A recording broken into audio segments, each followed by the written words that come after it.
Hey, what's up, everybody? Welcome back to Spyro episode 5. It's 4. In the last episode, we dealt with Town Square and Dark Hollow. I think that's what it's called. Dark Hollow? Dark Hollow! In this episode, we'll be dealing with 2 levels and probably seeing the next world. The first level is Sunny Flight, so let's do it. So this mission is a little bit different than any mission that we've experienced so far. Rather than being a level where you go around and you go and try to find collectibles in a open map and you fight enemies and you go to the end and you try to get dragons, this level's a little bit different. You still go around and try to collect collectibles, however, you're flying. And it's your goal, it's your prerogative to do it within 30 seconds.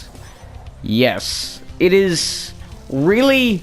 These missions are one of the more dreadful things to deal with, just because it can be some time before you get everything in your first go. And if you want to get 100%, you do have to actually get all 4 things in a row. Something's wrong. It's not too hard to miss something, but it's also pretty easy just to miss something. Be careful, and everything should go well. This will take me a few tries, but again, nothing that doesn't already surprise me. Everything you break will give you more time. It's always 1, 2, or 3. Best way to deal with certain things are go with the track, and they'll pay great dividends. They truly, truly, truly will. Also, I don't know where to go now. So every time you complete something, I'll just show it off here. It gives you 60 coins, and it tells you everything you need: barrels, chests, arches, and planes, and all in one. This game actually, I feel, is the hardest one that has these levels, because the other ones actually tell you in the order that you should go in, or give you an idea of the order you should go in, because it kind of creates an obvious line. This one doesn't, and I actually kind of like that because it makes it way harder. But the added difficulty actually doesn't change much, especially because it's just trying this over and over again. You shouldn't be on this level for too long. I mean, I know I shouldn't, but it's not that bad. It really isn't. But yeah, that's that. One issue I do actually have with when it comes to these is getting these guys sometimes. Sometimes it's a little finicky trying to get planes, and sometimes boats. And like, you can't actually touch the water in any way because it kills you in the normal game, but also it makes you not flying, which is the complete opposite of what you want. So it does make it slightly harder, but nothing too hard. I feel like you should probably go for the arches last, because yes. Also, I messed that up greatly just by not pressing the right button. So it actually only gives you 60 for getting it once. So you'll see that we'll get 60 for these chests here, and then we won't get any gems for it after that. Nothing. Nothing that surprises me at all, and nothing too difficult. I would actually say go for the chests first, because they're actually in this like separated area. Then you have to fly back out and do it again, and then I'd say probably go for the train stuff, and then planes, and then the arches.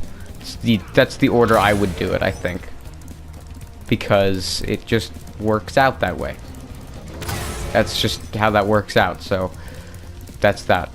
However, I mean, you're welcome to do whatever order you feel is good, and I will not fault you for that, because, half the time I feel like the order that I'm actually doing it in isn't the right intended order, but it works out in the end.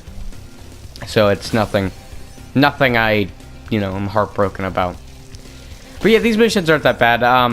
And we'll be experiencing these throughout all 3 of the Spyro games. So, you'll see my skill at them get both better and worse somehow. So, I mean, get excited for that, I guess. So, yeah. I also just like hearing the screams of these, Gnorks. Just crying out in pain because I blew their plane up. Sadly, there weren't any kamikazes to be seen, so I don't like it as much. Did you guys, what'd you guys think of the Eminem album? Kamikaze. I actually liked, like, one song, like, really well. The rest of them, they're okay. Not my style, but I really liked Kamikaze. Kamikaze's, Stepping Stones, I think that's what it was called. I don't know why I really liked it, but it just did. That's that. That is truly that. Also just like that, you get 300 gems, and it's the easiest level to do it. Gems aren't as important in this game. There are the other 2 games. They're more important. So just keep notice for, like, they give a lot of gems for the other games. In this game, just practice, I guess, to be ready for it. So don't be like me and somehow miss this boss fight until after you beat the game. Because you can do that. If you have 10 dragons, you can leave. You don't even have to fight the boss. I mean, it's pretty simple to beat this game without even having to fight any of the bosses, because none of them are mandatory. And I think most of these missions only give you, 2 dragons or something? 1 dragon in this case. Literally, I was missing 1 dragon. Oh, also, this sucks. This area sucks. So you actually have to go through this entire area without getting hit for skill point. But, these dogs, yeah, they don't like dying. This is true. You have to fire them twice. And then sometimes, they just don't want to get fired. And then I just die. Yeah, they're no fun. They're actually one of my least favorite enemies in this game. They are. The dogs are my least favorite enemies. They're not hard to fight or anything, but it's just they're annoying because you have to fire them twice, and then you have to actually, like, have some type of strategy to fight these dogs. And yeah, that's about it. I mean, they're not that hard, but it's still, like, slightly annoying to have to actually try when fighting an enemy in this game, because most other enemies you have to try just about 0%. So, I mean, there's that. Unlike in a game like Hollow Knight, where you have to try for every enemy. I really should stop talking about, I forgot, I have to hit you twice. I should really stop talking about a game like Hollow Knight, because it only makes me want to play it more. And that's the only reason sometimes I don't feel like recording, because I'm playing a better game. Or, well, not a better game. This game's fantastic. But I'm playing a game that I want to play more.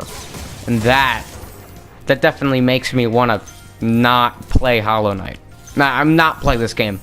Not because I don't love this game to death, but because I love Hollow Knight to death more. Because that game's fantastic.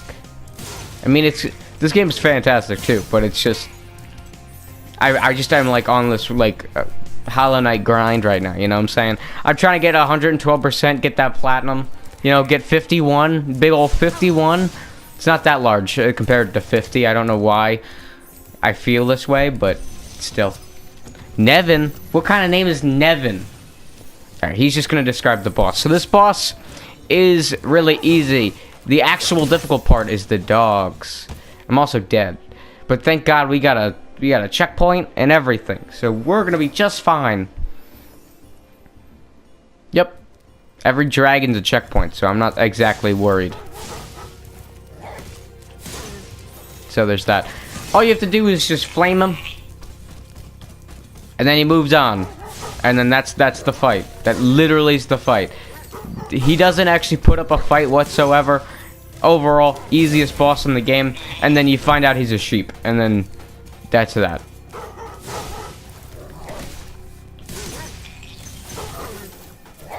I mean, I think it's a creative fight. Okay, we have everything. So we're fine. Cool. And with that, we have 100%, and we have officially 100%ed all of Artisans, including getting everything in it and everything in its levels. With that, we can finally move on to, drumroll please, the next area that I don't know the name of, because I don't remember the name of it. I'm sorry. I just don't remember it. But it's not like we won't find out in 0.2 seconds, so it's whatever. Yep, everything here is done. So now we can move on. I don't know. Maybe it's Jurassic Park Lost World. Maybe. Wow. Yeah. Ready to go? Yeah. Peacekeepers. Oh, god damn. There are going to be a lot of For Honor memes, aren't there? I don't like For Honor. I don't. For Honor, I don't like it. The whole business model of it, I don't like. Very money-oriented. Don't like the combat. Not my game. Not my game, but I also think it's a game with a lot of scummy moves. Latch onto it because it's fun, but also they don't look at the underlying, like, they're just trying to get you to pay them money so that you can actually play the game in the first place. It makes me mad, but we'll get into this later. Either way, we'll experience and go through all of Peacekeepers and finish the entire world, get out 100% and everything in the next episode. I hope you guys enjoyed. Don't forget to like and subscribe to the channel. In the next episode, we will unlock Mr. Boy here and see who that guy is. He's probably an enemy. Either way, I'll see you guys next time. Peace.